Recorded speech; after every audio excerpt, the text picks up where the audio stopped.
craft-based family activity with siblings interacting together. We've got a few more examples of siblings interacting together here using sort of low-tech communication. And here, a little girl with her mum and a therapist also looking at a kind of low-tech resource for fostering social communication, functional communication skills. Another really nice example of siblings playing a game together using eye gaze, and fostering that kind of social interaction, but as a game, you know, potentially developing cognitive skills and awareness as well. Here we also show the value of play and play-based therapy for developing communication skills. You can see the eye gaze device there within the play situation. Also then looking at the idea of linking your high-tech communication device with literacy and the idea of interactive reading, maybe spending some time on your own exploring your device. So we've got a couple of examples there. And then not forgetting that really significant, particularly for people with Rett syndrome, but for anybody generally, is that closeness of building a personal relationship, and how important that use of eye gaze is for really fostering that relationship between the caregiver, the communication partner, the person with Rett syndrome. So a couple of lovely photographs there. And then here we have some examples of developing communication, perhaps in a slightly more educational type aspect. So a range of photographs looking at different situations in which people are maybe exploring on their own, with a caregiver, with peers, in different situations, developing literacy skills, developing mathematics skills, looking at personal stories and reading stories together. So that was really just a very quick reminder that when we're talking about intervention strategies, we're wanting to look across the board, not just at the reasons that we communicate, but also looking at the forms in which we communicate. Now, on this slide, we want to just remind you that there are many different purposes, many different reasons for communicating. Very often, the first thing that people think about when they talk about intervention is about developing choice-making skills. And that, of course, is a perfectly valid form of communication and a place to start. But if you look at the list on the screen, it's just one of many reasons for which we communicate. So we all know that we communicate to greet people, to protest when we don't like something, to make a comment on something, perhaps to describe something for somebody else, an experience or a situation that we've been involved in, to request something that we want, or to ask a question of another person, as well as answering questions asked of us. So really, within the section of the guidelines that we talk about intervention, we begin by stressing that there are many different purposes for communication, and ultimately we should be looking at goals to spread across those areas, not just getting fixed and remaining within one particular element. A few screenshots here just to show you some examples of how different pages on a high-tech device can be used to fulfill different purposes. So here there's a really nice screenshot of showing maybe a basic requesting, or you might say choice making, selecting snack items. It may be that actually it's within the context of a game, so within the realm of developing social interaction, perhaps between peers or family members or friends. And here is a page set for playing the game Twister. And I know that that was also something that Judy La Riviera mentioned within her presentation recently, looking at a page set for playing Twister. This happens to be a Dutch page that we're looking at now. But the idea of being able to give very basic and simple instructions to direct the behaviour of another person, telling them where to put their foot and selecting the colour if you know the game Twister. Being able to request something, here is an example of a page asking to read a book again. So being able to foster that kind of interaction between people. And here we have an example of 2 buttons that go into further page sets. One is, can I tell you something about me? Or can I ask you something about how you are able to help me? So just again, different examples of being able to ask information of other people and to share information about yourself. And then here, we have just a fantastic example of a child who was able to express their own opinion, really to tell their mum how mad, how cross and upset they were that their mum was spending time text messaging on her phone when the child wanted to actually have a conversation with their mum. So what a lovely example of being able to really make your own frustrations and your own feelings known. So just some reminders there. I'm sure, you know, we're all aware that there are many different forms of communication. I happen to show you then some screenshots from a high-tech communication device, but we're all very familiar with the fact that we use gestures as we speak and facial expressions, vocalizations, manual signs, as well as oral speech, objects, pictures, symbols, and written communication. Now, all of those media may not be open to the person with Rett syndrome, but they're certainly all media and forms of communication that we can use as the interaction partner, as the communication partner. And we should look in every situation which of those are relevant for the person that we're with when we're setting goals. Now, we're going to go on in a moment, and Theresa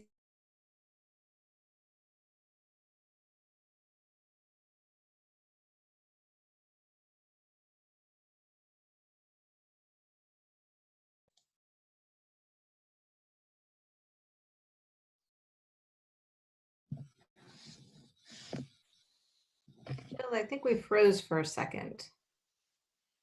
Theresa, can you hear Jill? I cannot hear Jill. Okay. Are you able to go ahead and take over? Because I think, Jill, your camera and audio froze up on us. So the issue is just sharing her screen.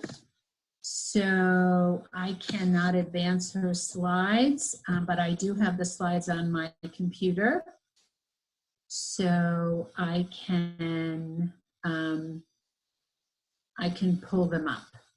If you just give me a moment, and then I can share my screen, and I will advance to where we are.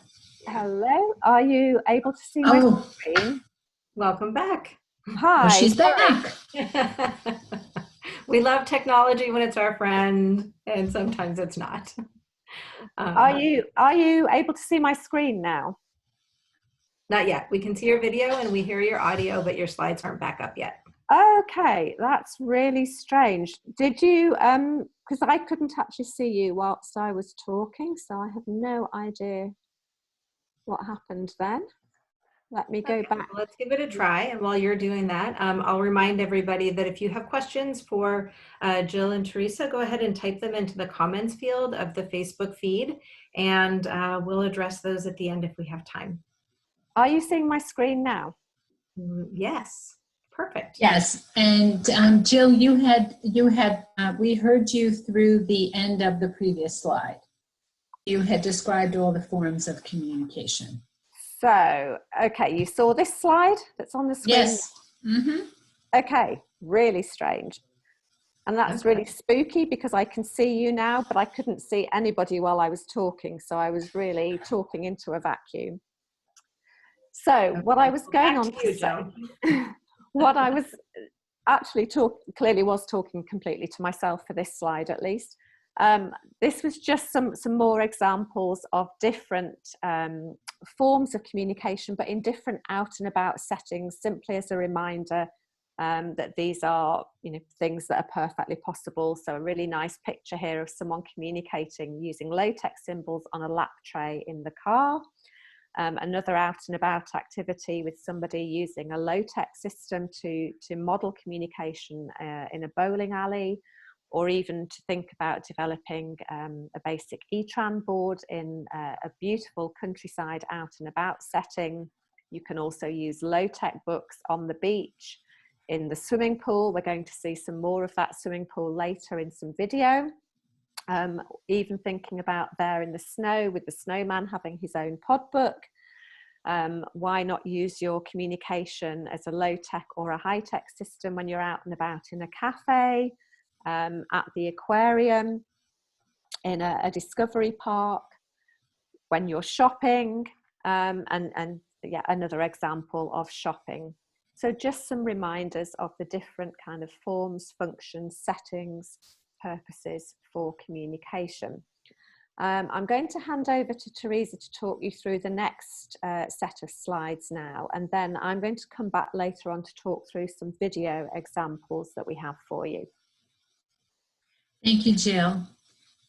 So as we begin to think about how we structure intervention and how we design goals for individuals with Rett syndrome, we want to keep a principle in mind that the end goal of intervention is to enable this individual to express themselves as autonomously as possible. So we want them to be able to say what they want, to whomever they want to talk to, whenever and wherever they want to communicate. And that would include using any form or forms of communication. And a couple of slides ago, Jill outlined for you the many different forms of communication, from speech sounds to gestures, to symbol boards, to high-tech eye gaze devices. And there's many other forms.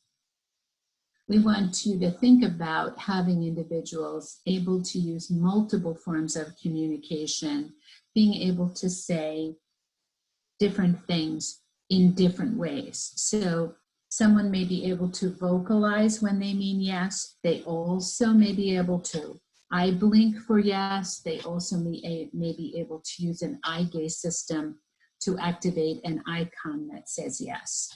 Enabling someone to use multiple forms of communication will allow them to be as independent as possible in as many scenarios as possible, because not every scenario is amenable to using, say, for example, a high-tech device. And we have lots of examples of videos later where we'll show you people using different forms of communication to say the same kind of thing.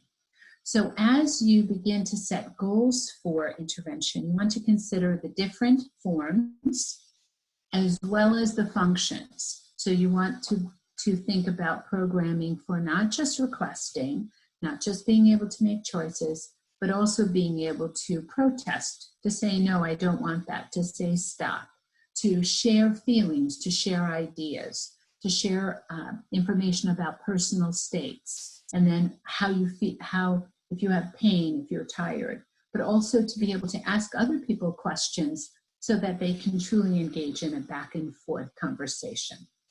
So we can go on to the next one, Jill. So we have some general principles for intervention before we get into some specifics. So the opportunity for speech-language intervention and communication intervention should be shared with individuals and their families as soon as possible after diagnosis, so that an individual with Rett syndrome is given the opportunity to get started on a communication program as soon as possible. It is highly beneficial to start communication intervention early. Management should be lifelong. So once an intervention program is started, it needs to be tweaked over time as the individual changes, as their abilities change and grow, and as the circumstances in which they find themselves change. We want to emphasize it is never too early. Infants begin to communicate with their caregivers in the very first few months of life. So if we have a young person diagnosed with Rett syndrome that is very young, perhaps under 2 years of age, it would not be too soon for them to be referred to a communication specialist so that they can begin to be trialed for different kinds of communication systems. We want to emphasize that there are no prerequisites for communication. Jill made a point earlier that one of the purposes for communication intervention is to help maximize cognitive development. There are no cognitive prerequisites. Someone does not have to demonstrate a certain level of cognitive ability in order to be a good communicator. Having a communication problem can mask cognitive potential or cognitive ability. So we want to emphasize that you're never too early, a child is never too young, and it is also never too late to start. In our previous session, we showed examples of older women with Rett syndrome using communication. We have examples today. We really want to emphasize that wherever someone is in their lifespan, they are always a candidate for speech-language intervention. It's important to understand, we can go on to the next slide, Jill, sorry. It is important to understand that the person's communication attempts may not be easily recognized. And in the videos that we show you today, we'll ask you to really key into some of the kind of unique or often subtle behaviors that individuals might use to communicate. And it might be just a subtle shift in eye gaze, or a movement of the hand, or a vocalization. And it's especially important for people who are familiar with an individual with Rett syndrome to look very carefully at what they are doing in a communication context, to make sure that their potential for communication is recognized.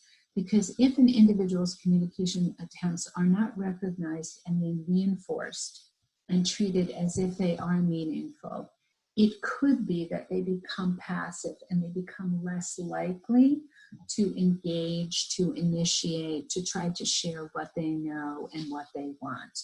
And this is something called learned helplessness. And so if someone is not given a more complex system, or is not given the opportunity to be able to develop their communication in multiple ways, you may see someone be more passive. If someone is passive, if they are less likely to share, it does not mean they're not a candidate. We want to emphasize that it is never too late. So for those of you who are parents or family members or educators working with older people with Rett syndrome, and you see this learned helplessness where they fail to respond, or it's hard to read if they are responding, do not despair. It is never too late.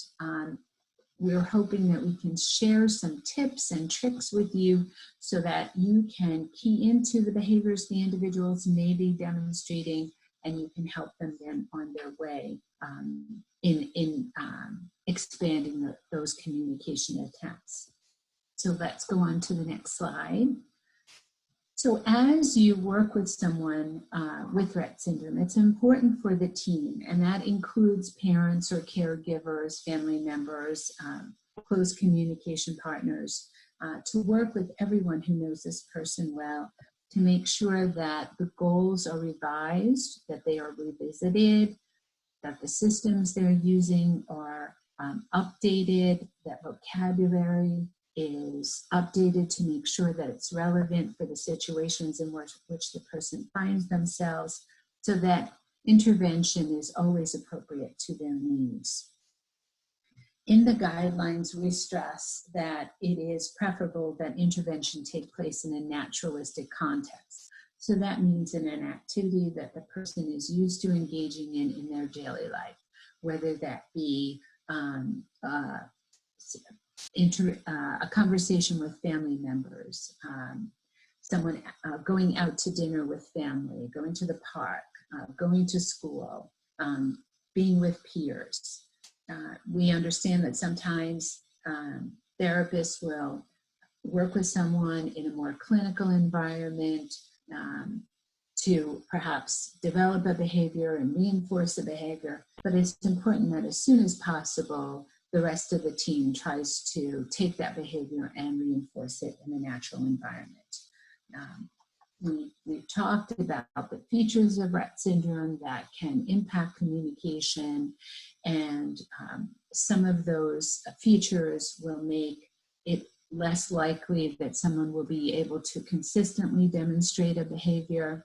So giving them lots of opportunities for practice, to be able to try a skill in multiple situations with multiple partners, almost errorless learning, never being wrong, always being reinforced in whatever attempt they show, will help them gain a skill and use it to the best of their ability. So now we'll begin to talk about how you go about thinking about developing goals for intervention. So we want to stress that when you develop goals, you should consider nonverbal behaviors that someone can display, low-tech as well as high-tech communication strategies. Nonverbal because those require no aids. They're always at someone's access, and those behaviors should be easily understood by people who are familiar with the individual with Rett syndrome. Low tech is always good to have as a backup to high tech. So low tech, we mean something that is non-electronic, that is easily constructed and personalized for the individual. It can be pictures, it can be a board, it can be a book with multiple pages with symbols, and we have examples of all of those in some of the videos you'll see shortly. And then high tech is anything that has a speech output. These devices have great capacity and can give opportunities for huge amounts of vocabulary and lots of communication as well as literacy. But we want to make sure that you're considering all three of these as you develop your goals. And then goals should aim to increase the frequency, variety, complexity, and clarity of communication. So frequency, if someone has a behavior that they're using consistently, we want it to be consistent. Variety, we want them to be able to use all of those communication functions like requesting and protesting and commenting, as well as the different forms, speech, high-tech, low-tech.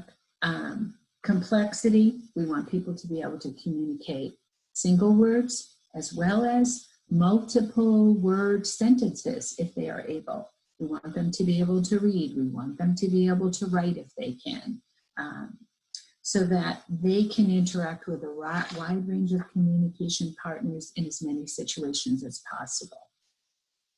So, and we can go on to the next slide.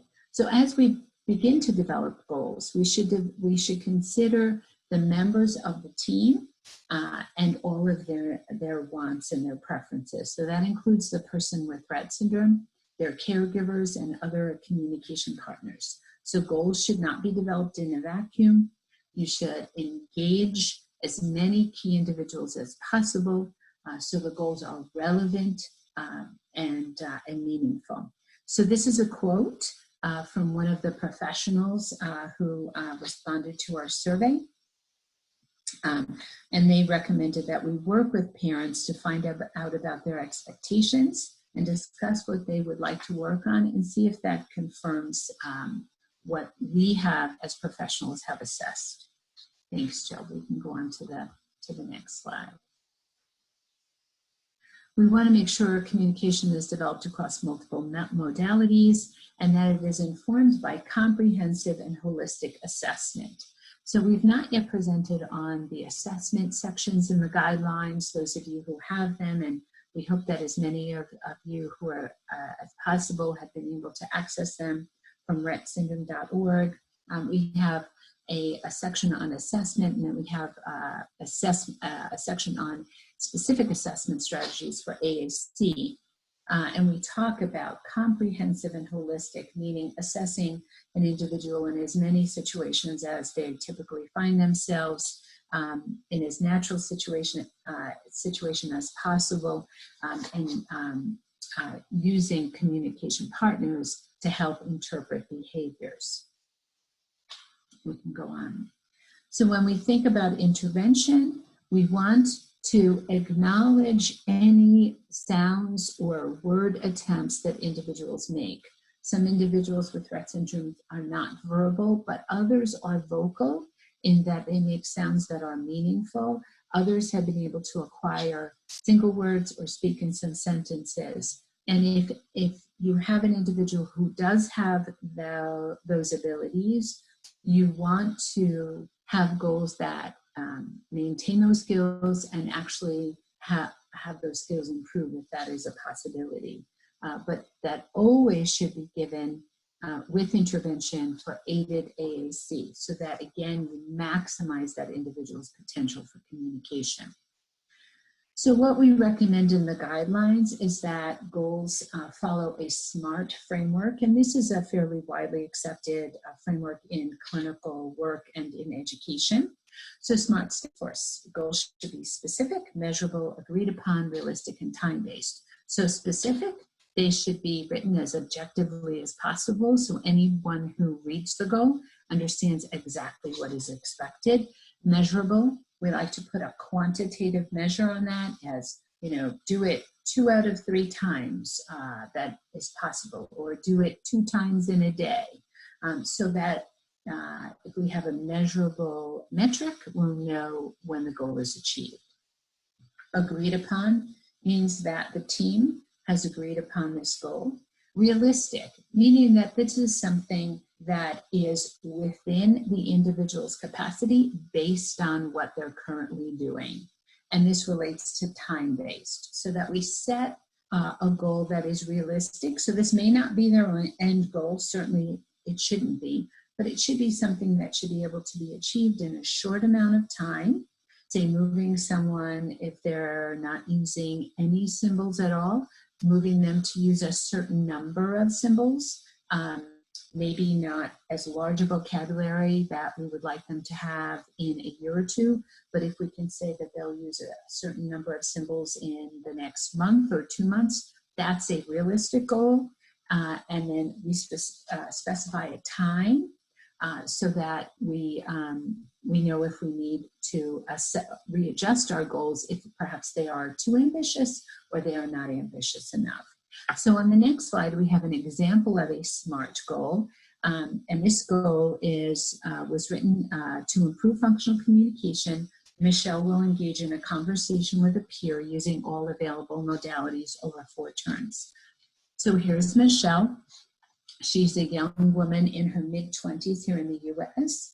She's getting intervention here at a university clinic in New Jersey with a graduate student. And what they're working on here is for Michelle to use her Toby to engage in a basic conversation with the graduate student, who is really a same age peer as her. And it would be an introductory conversation that you might have with anyone when you first see them, say on a given day.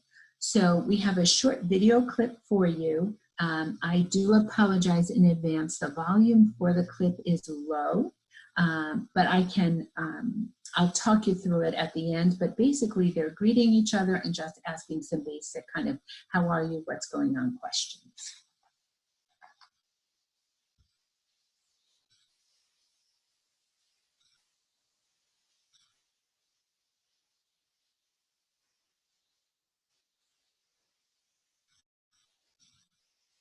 Oops, the icon is not showing up. So we can move on. Oh, wait a minute. Oh, here we no, go. there we go. Can you say that? Hi, Bridget. Nice to see you. It's nice to see you too. I didn't see you last week. Hi, Bridget. Let's try good morning. How are you feeling today? Happy. I am happy today. Happy. Happy. I am happy today. Let me see the shelf music. Hamilton. I want to listen to Hamilton. I want to watch one last time. So thank you, Jill. So in that video, Michelle was greeting Bridget, answering question about how she felt, asking Bridget how she was, and then talking about how she wanted to listen to a clip from Hamilton. So that was what they were working on, is a back and forth exchange, much like Michelle would have with a sibling or another peer.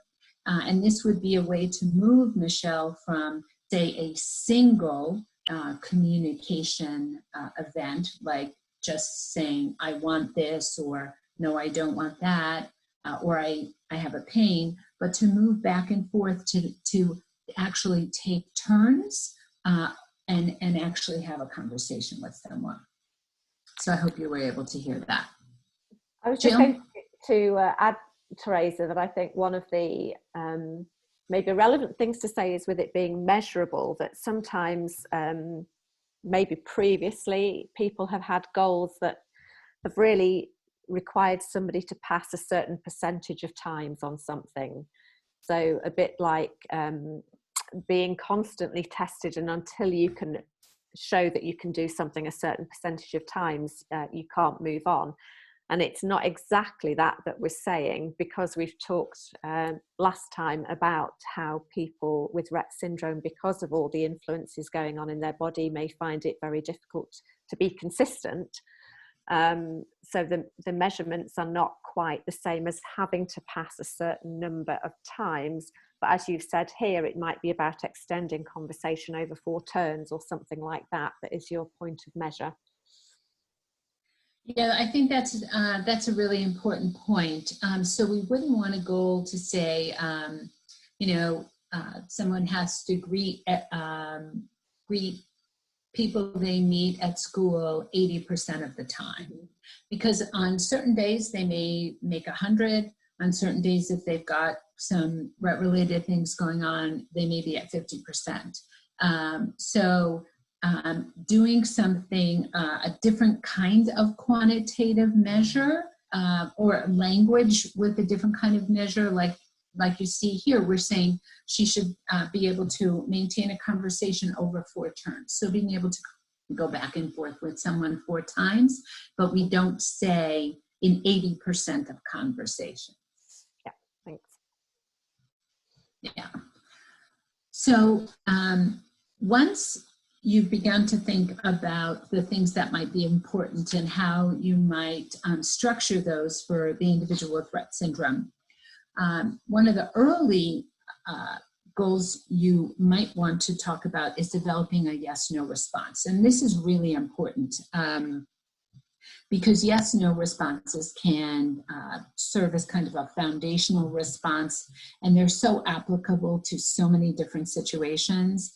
And yes-nos can be expressed using many different forms of communication: eye gaze, head turn, gesture, vocalization, and indicating symbols, and using eye gaze.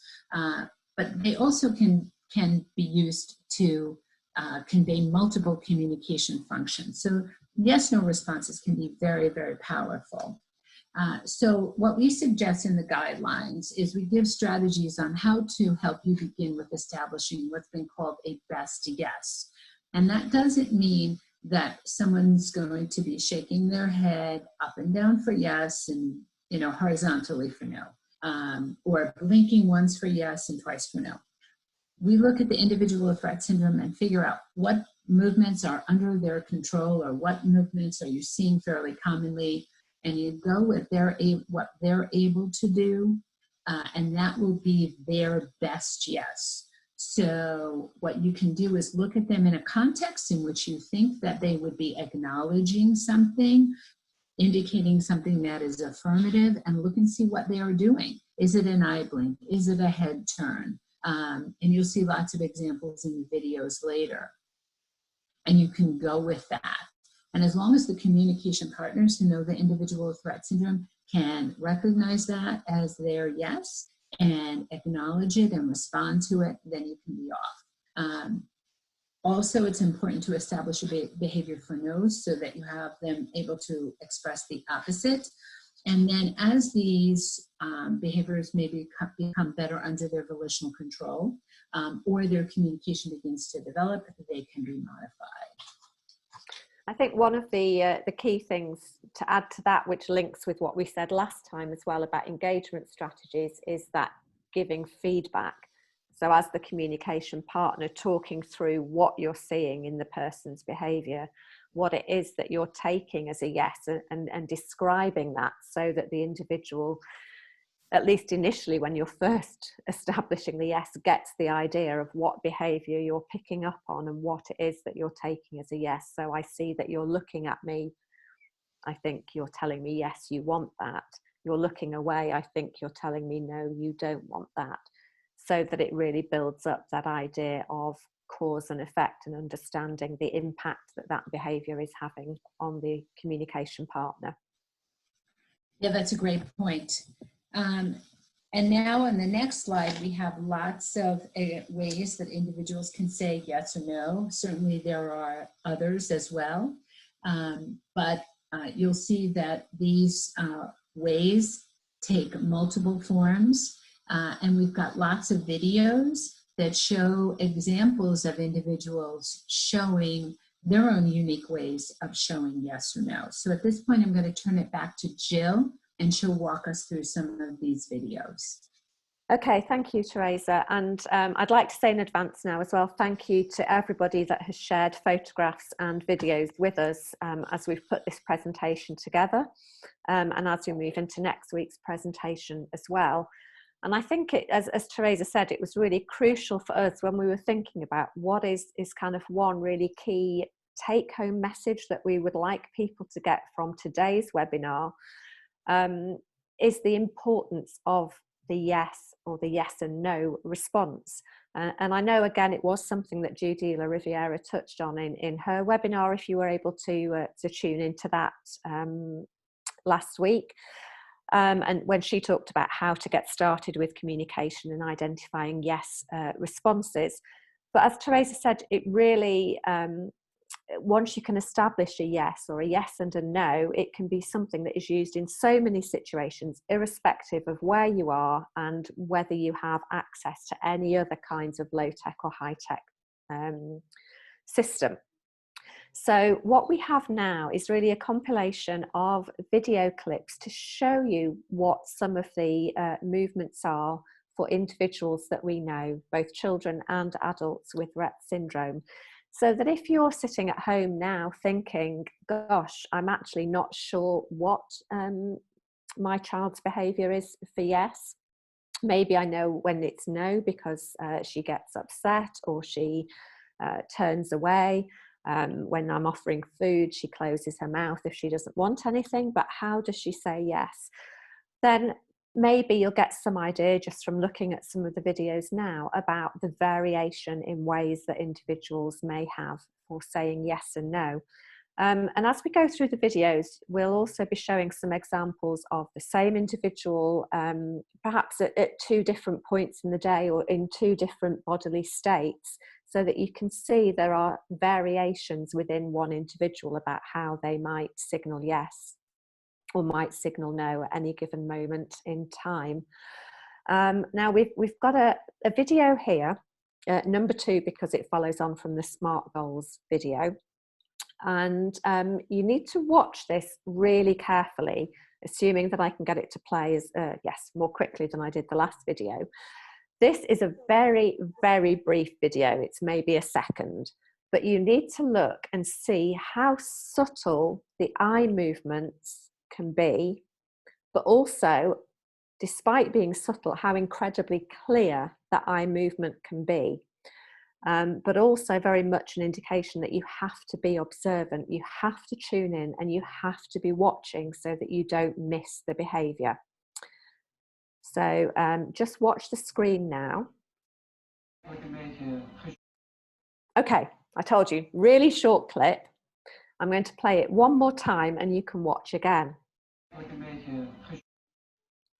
So the question there was, is the programme on television boring?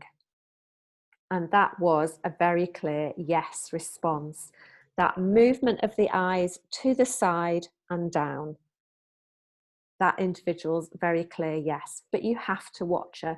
It can't be an off-the-cuff question that you throw out when you're not face-to-face interacting and observing the individual. Okay, so that was one example of how one individual signals yes.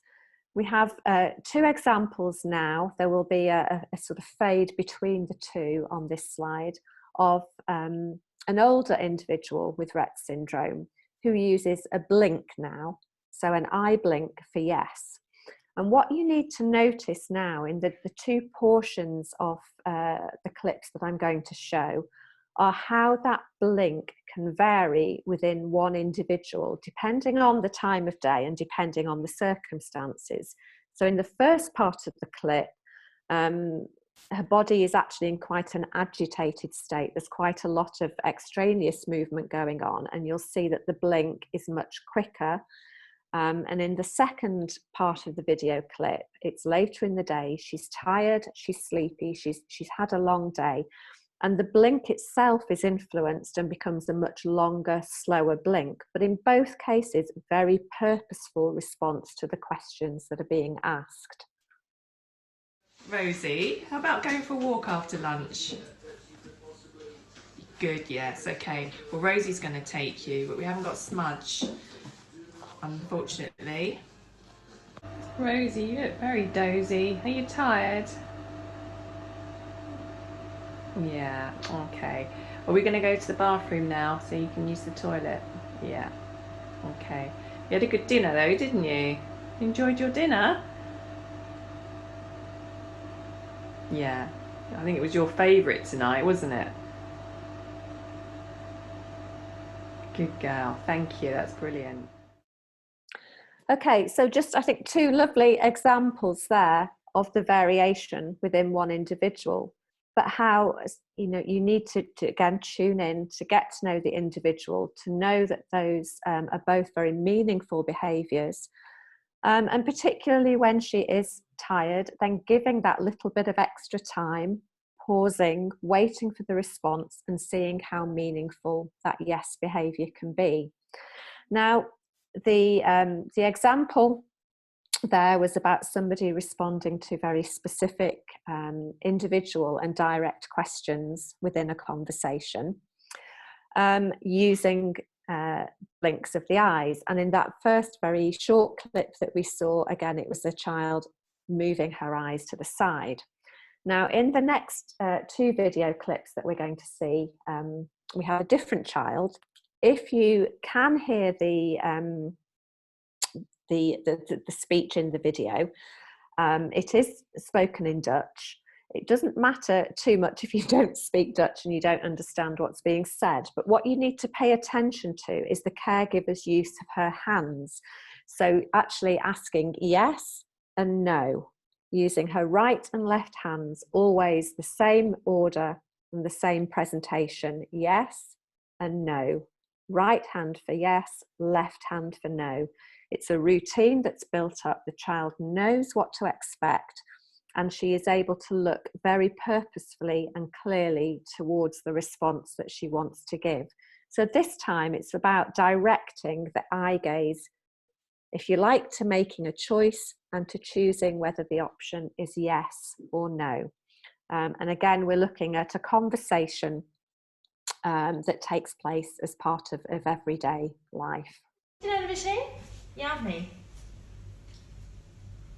Ja? Goed. Het is vakantie. Okay, so that first one was again a very short clip, and it was actually asking, do you want to go to the toilet, yes or no? And if you, or even if you couldn't see both hands clearly for the caregiver, you could see that the child was looking to the hand for yes. So a very clear movement of the head that was directed there. The same child, you need to just watch now. She's obviously seated in a different situation. It's a different time of day, a different question being asked. Again, the question isn't so relevant if you don't speak Dutch, it doesn't matter. But look at her response to the caregiver's hands and watch what's happening in the child's own body and how the caregiver responds and adapts to the child's behaviours. And then I'll just talk about it when you've watched it.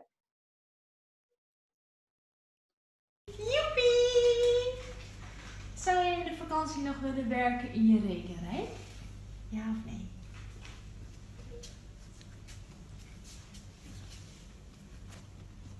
Ja of nee?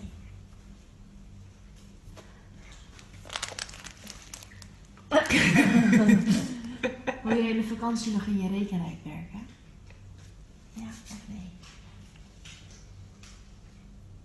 Ja? Zou je dat? So if you notice there, again, the same procedure, a routine that the child is familiar with, ja of nee, yes or no.